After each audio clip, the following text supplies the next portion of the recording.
Yang pertama, latar belakang dan awal perjanjian Renville. Halo semuanya, hari ini kita akan membahas momen krusial dalam mempertahankan kemerdekaan Indonesia. Mulai dari perjanjian Renville. Perjanjian ini terjadi karena Belanda melanggar kesepakatan Linggarjati melalui agresi militer pertama.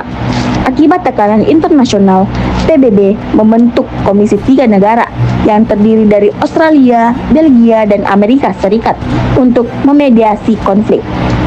Uniknya, perundingan ini dilakukan di atas kapal perang Amerika Serikat bernama USS Renfrew yang sedang berlabuh di Tanjung Priok, Jakarta pada Desember 1947 hingga Januari 1948. Delegasi Indonesia saat itu dipimpin oleh Perdana Menteri Amir Syarifuddin.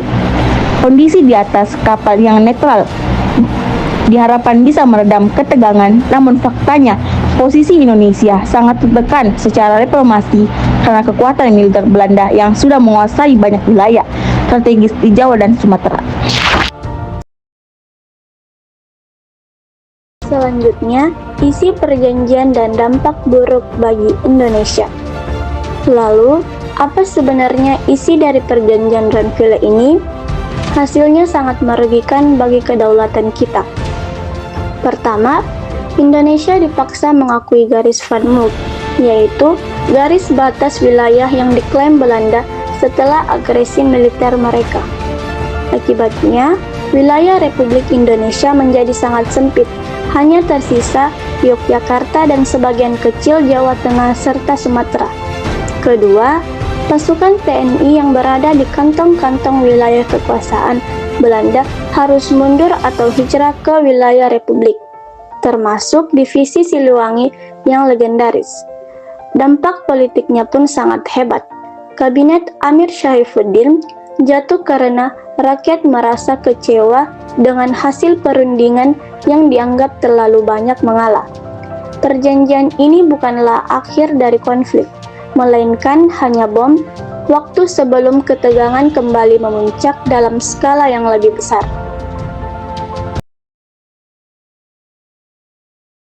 Selanjutnya yaitu agresi militer Belanda II dan serangan ke Yogyakarta. Hanya berselang setahun, Belanda kembali mengkhianati perjanjian. Tepatnya pada tanggal 19 Desember 1948, dimulailah agresi militer Belanda kedua. Target utamanya sangat jelas, yaitu menghancurkan Republik dengan menduduki ibu kota yang saat itu berada di Yogyakarta. Serangan diawali dengan pengeboman lapangan udara Maguwo dan penerjunan pasukan payung yang dengan sangat cepat merangsek masuk hingga ke jantung kota. Belanda ingin menunjukkan kepada dunia internasional bahwa Indonesia sudah tidak ada lagi dan TNI sudah hancur.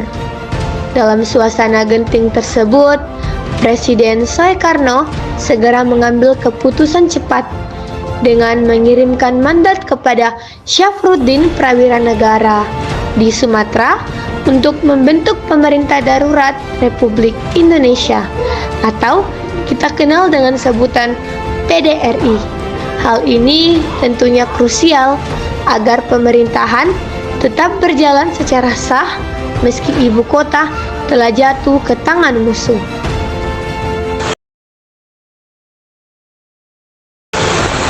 Selanjutnya, penangkapan pimpinan negara dan perlawanan gerilya.